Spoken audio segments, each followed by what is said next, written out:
All right, we can get started, I guess. Today it will be a few people over here.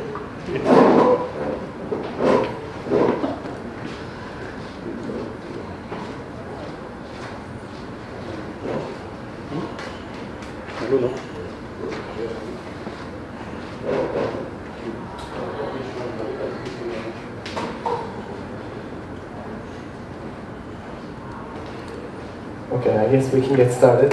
Thank you for coming today. So we're going to talk about MySQL 8. And let me ask you a question, is how many people using MySQL and what version are you on? 5.6? 5.7. 5.7? Everyone 5.7? Anyone planning on 8 upgrade? Yes. Soon? But Not yet? Okay, alright, we'll talk about how to upgrade and what I think about it. So, my name is Alkin.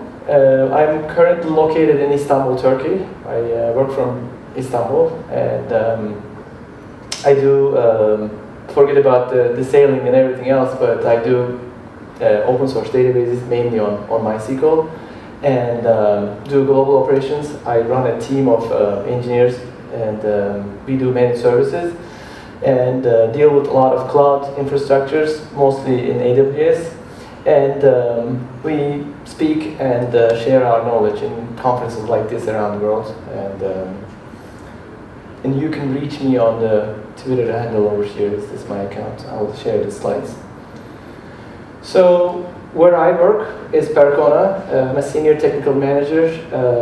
We have different units, business units, support managed services, consulting, and software.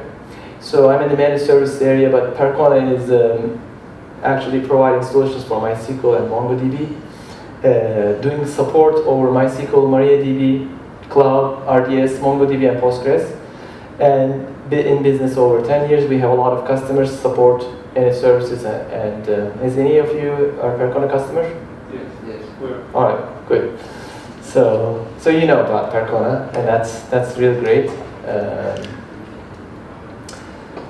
Most recent Percona software updates. This is a list that I gathered from our internal distribution. There is a reason I'm sharing this, actually.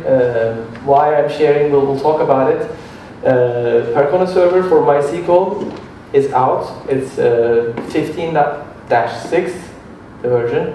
And Percona server for MongoDB is also out for 4, and 9.4. XtraDB cluster is still on 5.7. Extra backup is on 8. PMM is 1.17.1. Percona toolkit, which is very important on this talk. And then also we have Percona Kubernetes operators available for testing and deployments. I'm going to come back to this, why actually I'm sharing this information as of May 19. And also Percona is not only a fork of open source databases, but also has an engineering department that actually develops these tools and software, which is significant in my opinion. For today's agenda, what are we going to talk about? Why do we even want to upgrade? And what was the upgrade methods in the past? And MySQL 8, and how I look at the upgrade and how I would pursue upgrade, and MySQL Shell, which is useful in the upgrade case, and what's the latest, and my take and your questions, if any. So why do we even want to upgrade? Basically, feature-rich and secure version is always great. I mean, this is the reason you're not on 5.1 anymore. It's 5.7 because there's a lot of updates. Some of them you may use, some of them you don't. But in general, you have a lot of options in the new versions. So in this case, up to 5.7, we had very good implementations on DML, DDL, indexes, functions, and JSON in MySQL 8, which actually already picking up some new customers from our customer base, interest on window functions and recursive and non-recursive CTEs. Application business-specific solutions are built in, as well as some other cool stuff that you could actually use it that we didn't have in the past.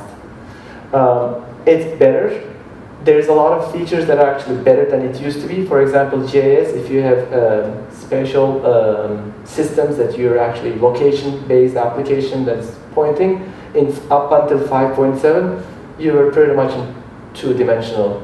In MySQL 8, it's completely rewritten, and it's actually made much more precise. Compared to Postgres, MySQL is in this case is pretty good shape in that kind of things. Character sets, information schema, performance schema, and other commands are really better than 5.7. So these are things to consider. Again, if it matches, you would use them. MySQL is great because it has a better optimizer now. It chooses better decision making, and then you have histograms and hints are better, and we can actually dig into slow queries and other problems. DB is actually pretty much improved. If you've seen the benchmarks and the QPS results, it's faster, and there's also encryption built into some areas, and there's a huge upgrade on the data dictionary.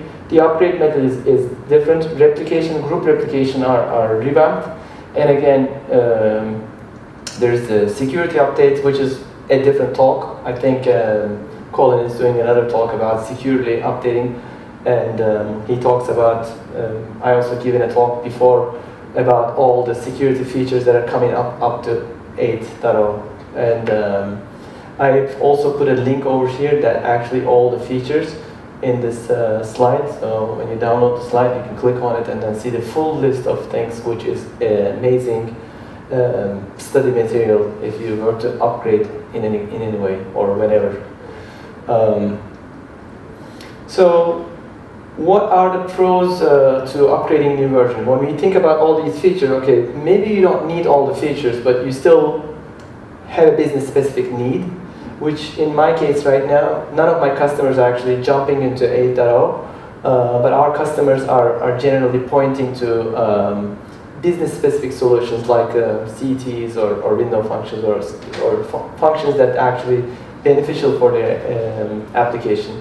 So there are technical advantages that you're going to be faster and better administration tools. Some of the flags aren't there in the older versions, and you don't want to be too far behind. Like you said, 5.7 is a good place to stay right now, because 5.7 to 5. We'll talk about that in 8.0 is possible. There's other possible ways to do that, but it's recommended. Oracle's recommended version upgrade is to follow major versions, not jump on, skip on major versions. And there's a lot of bug fixes. As of today, we still have 5.6 onwards bug fixes available, but on the 5.5 end of life, so even if there's a minor version, security upgrades are there, they will not be available. So you want to keep up to date for your bug fixes available, and a lot of security and compliance, and as well as community and vendor support in your best bet to be on the latest version of MySQL.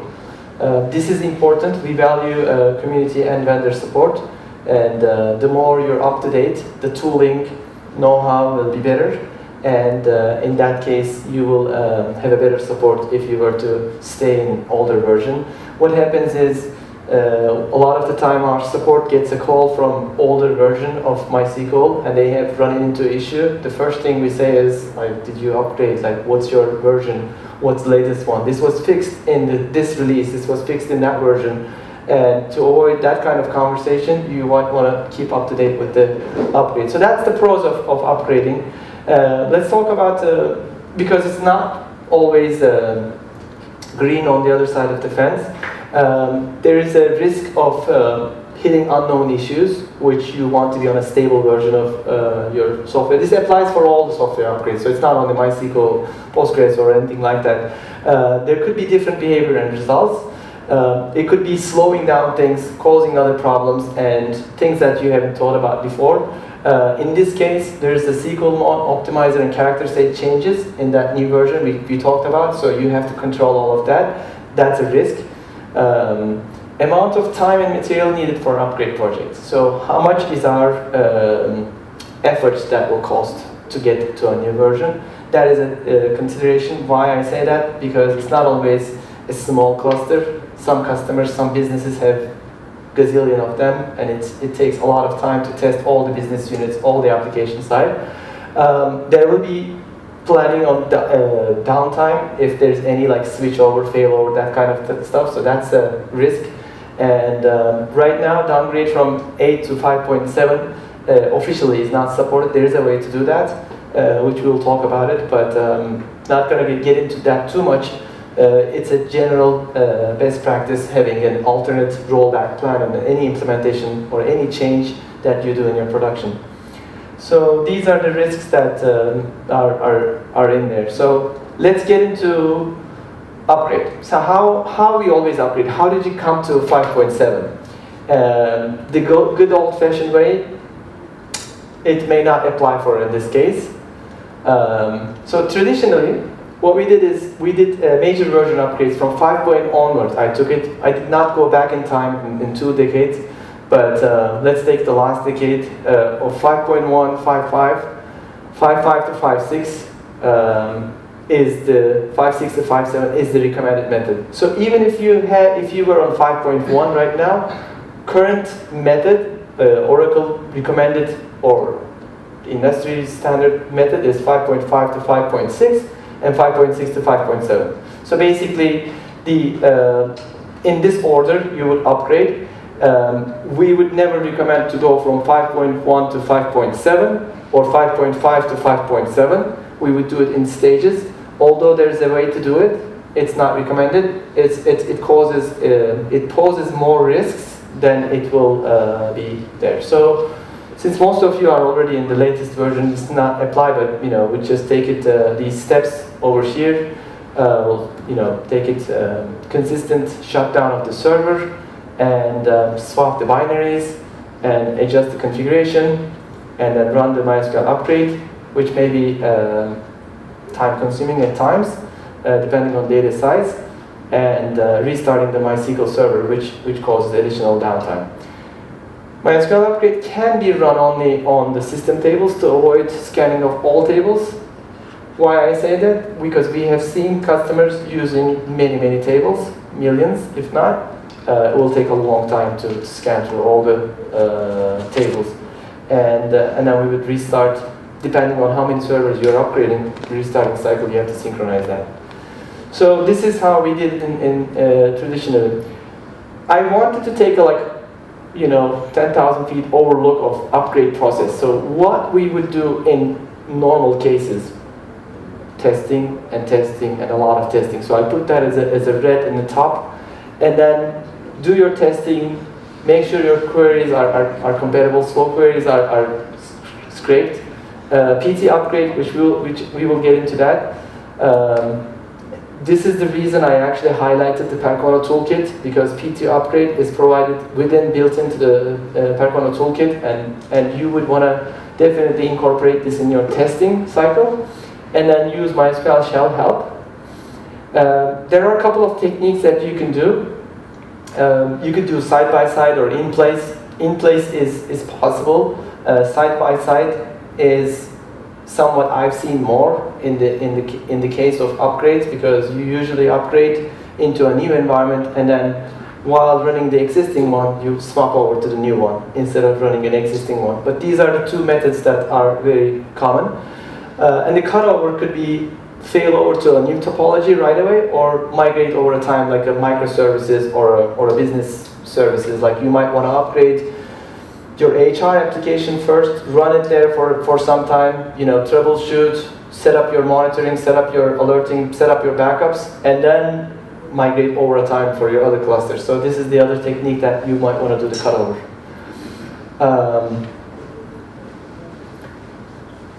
So before we even start testing, we would want to actually check in what's out there first.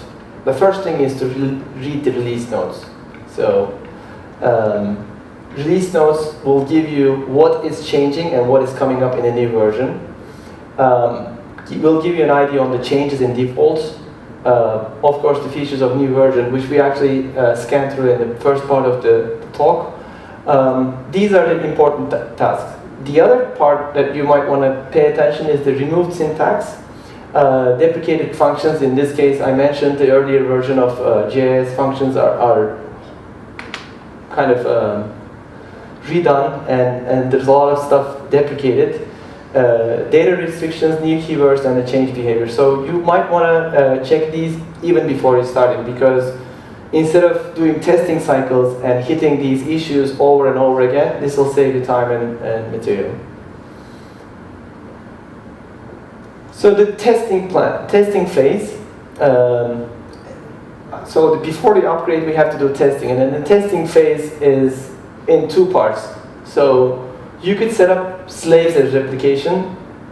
I personally would actually set up with the new version, non-access server, run it for a month. If it's replicating properly in a month without an error, it's not stopping, it usually gives you a pretty good idea that that instance is safe, running its own, idle, without any traffic.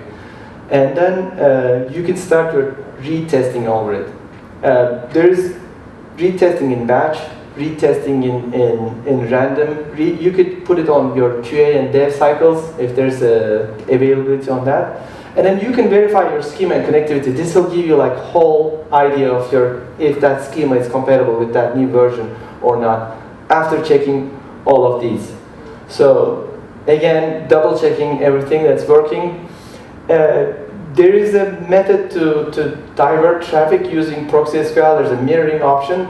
This is not fully recommended for syntax checking, other than syntax checking, because proxy SQL's mirroring is fire and forget. It doesn't return any data, so it's not actually will give you the real life example of the traffic. So inspecting a slow query log, which is very important, that you can set certain thresholds on your slow query log and verify, clean up the stuff before you get to the more in-depth testing phase. So building an independent cluster will basically the other option, and which we will deep dive into this section. Again, it goes back to my initial part of the Percona toolkit. We have a PT query digest that you can actually digest the slow query log, which will give you a detailed options summary of the slow query log. And PT upgrade will help you identify issues in that. Of course, you have to do the application testing, whether the result set is correct or not, as part of that testing phase plan. So before we get into weeds of this side of the toolkit, are there any questions up to here? Good, so far?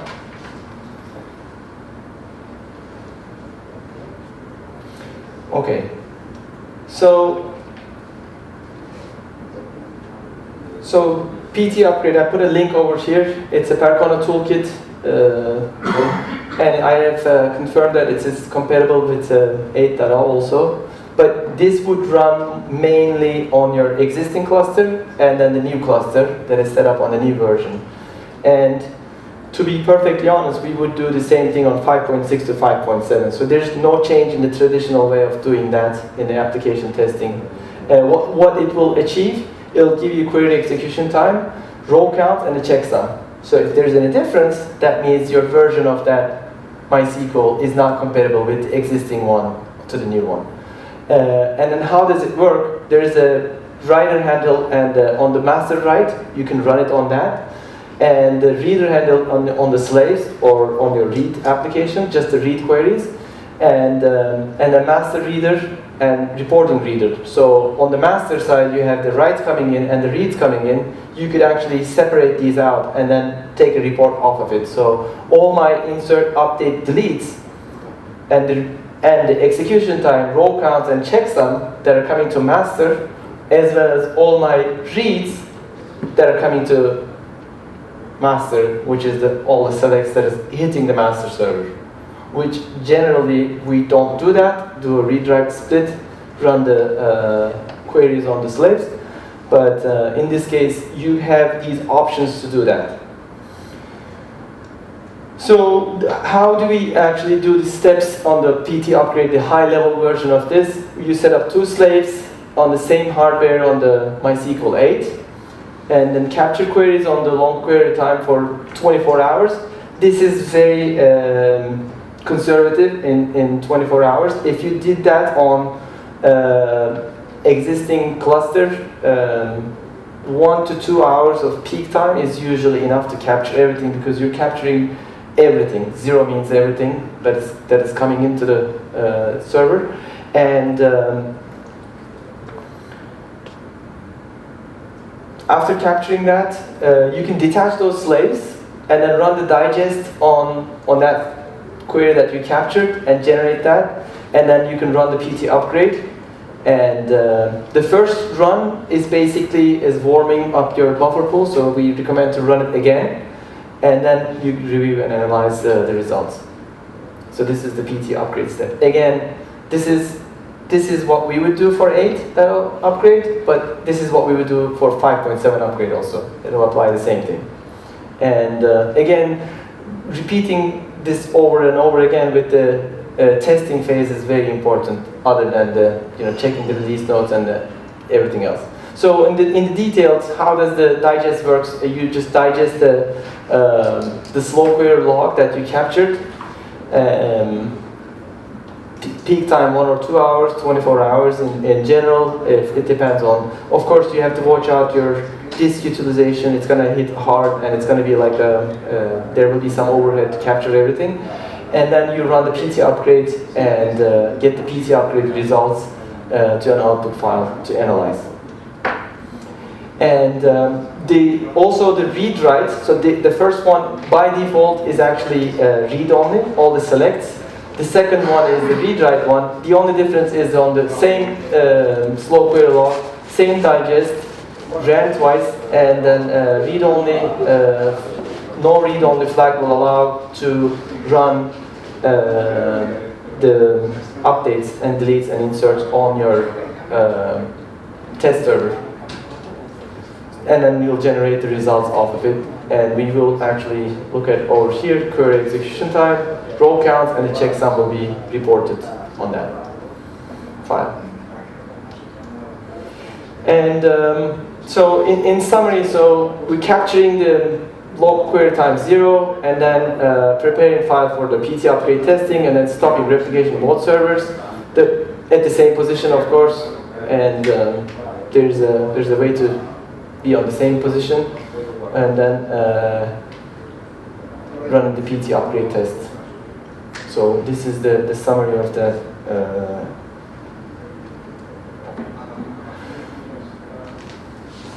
So far, we're good with the PT upgrade and the tooling.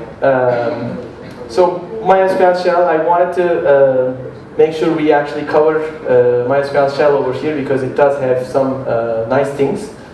And what does it have is this function that is built in called check for server upgrade is helpful for the MySQL upgrade, and it's built into MySQL Shell. Basically, MySQL Shell is available since 5.7. Now it's on, the client is on 8, but it can run against 5.7 server. In this case, in my test scenario, I used 5726-29 Percona server, and MySQL upgrade was checking against MySQL 8.0.16 in this case. So you could actually run this function and get a result, and you could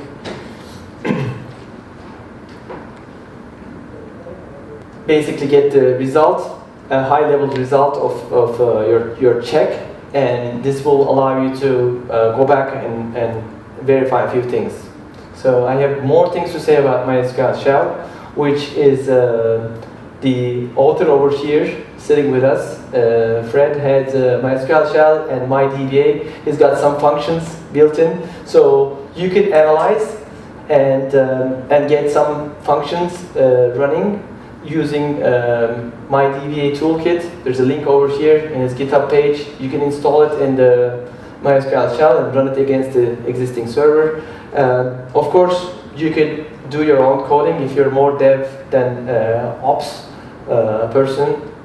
unlike me, you could get some of the stuff generated for your, prepared for your upgrade. And this, in this case, like the functions, procedures, so the stuff that could be overlooked, easily checked against this. You could create your own library to check against keywords and stuff like that. They're no like built-in functions, but writing those functions, because these tests are repeatable, aren't that difficult. Again, another one is InnoTop that I just wanted to show against the Percona server 5.7. I was able to run with the shell. It'll work, and then you could use it. Thanks to Fred.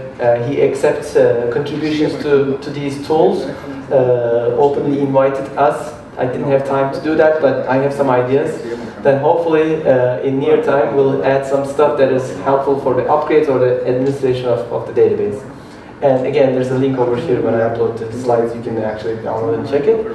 And upgrade checker, going back to upgrade checker, which is available in the shell, built-in function. You don't need to write anything, just download and install MySQL Shell. So it will check the reserved data dictionary table names and catalogs. So it'll, if you have something that is reserved keywords or something like that, it'll check that. Old style decimals, varchar timestamp type of data, it will check those if they're not compatible. You may have inherited some of the very old stuff during your upgrade from 5.5, even 5.1 to 5.7, and they stay there as a sleeping cell. Why I say that is because of the Oracle's backwards compatibility, it will just work. But it will not error out or warn you until you actually come to a version that is not compatible. In this case, MySQL 8 has a lot of changes and restructured. It doesn't support some of the deprecated old stuff, which this will actually help you check all of those to verify if there's any discrepancy between them. And basically, if you did that, you can identify and then go in and do a check table, MySQL check or MySQL check upgrade, and prepare those tables before you get to upgrade stage. And this happened to us in some of the 5.7 upgrades. Didn't have this tool to check it for 8 against 8, but on 5.7 there are a few things that were not compatible and would not use the new file formats and other stuff. Would be better to switch them. So what we did, like dummy alters or dump and loads, and that kind of operations into that. So this is good actually. Upgrade checker is checking those before you actually hit those.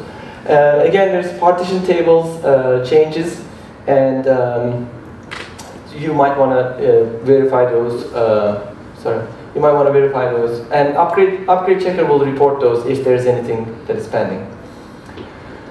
So we talked about what we'll check, but what it will not check is also, there's a list of things that, like removed syntax. It doesn't know if there's a syntax hitting because it's an offline tool. It checks the schema and the data dictionary and everything else. So if you were running something against the database, now you try to run that thing, it's not working. So when we said about testing, I actually didn't mention you want to test everything that are used infrequently, because the frequent stuff will change behavior and change in default. So these are the things that are coming from outside, and it's not captured, and the upgrade checker will not be able to identify those. Again, I think we covered that with the PT upgrade because we're capturing everything that is coming to the database. So this is like combined with that, then you have a better chances of successful upgrade. So going back to the upgrade, now we did our PT upgrade testing, and what we would have in place upgrade on do the stop, swap the binaries, and then start MySQL, and then it will automatically upgrade. And this is only available in 8.0.16. Up until that, you still have to do the MySQL upgrade and restart of the server. So I need to mention that over here. This is a big change in 8.0.16 than it is prior versions. So we need to eliminate some of the steps over here, which we usually do even in the earlier versions. We would upgrade the slave and then do a failover to that. And then there are very known failover tools and utilities, very common MHA, and very popular orchestrator is there to allow easy and fast failover. So you don't need to do that. So you upgrade the slave and just failover to that. That's like in place. This is the only option. In the replication and rolling upgrade, as I said, you just do this and then repeat over there and then go in there. So the order doesn't change. Again, 8.0.16. If not, it will be the old-fashioned way, which is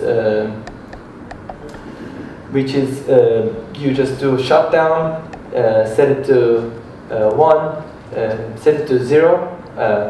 Default is 1, set it to 0, and then make sure your packages are compatible because you're doing an in-place upgrade, swapping binaries. You might hit some of the library issues. So out of the box, 8.0 has a different library symlinks than 5.7. You need to verify those. That's why the testing phase is important in testing on a slave and getting all these coordinated. This is taken from a Percona server, so it's pretty much the same as Oracle server. You have to get these prepared before you do that. And then basically the YUM, for presentation's sake, I actually did like the YUM steps and updated the existing 5.7, and then there's a link over here. It shows you, and then you could get dependencies and install the MySQL 8. In this case, I want to highlight over here, I did use Percona server because I was doing some of the testing against the Percona server for the PT upgrade, PT query digest, and some of the other toolings. I used 8.0.15-6, which is the only GA version of Percona server. Why I say that? Because Percona server is coming a little behind, not too far. The 16 is GA, if I'm not mistaken. 16 is the GA in Oracle. 15.6 is GA in Percona server. That's why the YUM repository will do that. We could get it manually from the Percona repository, the 16, but it wasn't GA, so I didn't bother. And basically, you can upgrade to Percona server 15.6, and it will come up in 2 minutes, and then it'll error out everything else because it will tell you to run the MySQL upgrade because it was 15.6. If it was 16, I left it this way on purpose, just to show that no misleading information put over here. It has to be 8.0.16 to do an automatic upgrade for the data dictionary. So I'm not going to get into the data dictionary side a lot because it's an all new talk. There's a lot of changes, but the automatic upgrade will take care of all that stuff if you did the due diligence on the checker and the prior testing. So after seeing the errors in the error log, we run the MySQL upgrade, and then it'll check everything else, and then we restart and back in business. So we're upgrading. So I want to talk about some of the best practices over here. Just to repeat, upgrade the slaves first. Optimizer changes are important. Defaults are very, very important. As we go into 8, because there's a lot of development happening, some of the defaults behavior on some parts of the server is changing frequently, and paying attention to reserved words. This is another thing, the tooling, backups, and monitoring. So it's very important that you also, along with your testing, while the upgrade testing is going on the application side, the tooling, because all those new values, default values, all those thresholds that you used to monitor may not apply for the new server. This is the same for 5.7. We need to make sure that our backups are compatible, monitoring is compatible, and your coordination and tooling is, your DevOps side of the things are compatible. On the backups, extra backup, and both MyDumper and extra backup, logical and physical backups that we call, are version 8 compatible as of today. So we're happy that that development is there. On the monitoring side, we have, I've followed with many monitoring providers. They actually added a lot of stuff to 8.0 monitoring, as well as Percona's own PMM tool, which is Percona Monitoring and Management, and planning your rollback scenarios. So we said there are no rollback into 5.7 from 8. It's only on the server stage, so you can always roll back. Basically, you could do a snapshot, dump and restore, point back the application, and run the Bing logs back again. In the old days, we could actually divert the traffic into a slave of a slave, and then make another slave to original version that you could go 5.6, 5.7, 5.7, and then do a 5.6 replication. We can't do that over here right now. So there are some rollback scenarios, but it depends on the complexity of the cluster and how it's designed and what topology is on. So I did not actually have any details on that. I only have the Percona default answer, which is it depends. Okay, the latest news on MySQL 8. Fred can talk about that, but I want to say this: minor versions aren't minor anymore. There are some other changes. So I only went back to 8 to 8.05. There's several bug fixes. 8.11 deprecated UTF-8, which was planned. 8.12 we have improved performance schema defaults. 8.13 major deprecations happens. There's some cleanup happening on the partitioning side also. 8.14, 8.0.14 there's dual passport option came like a feature.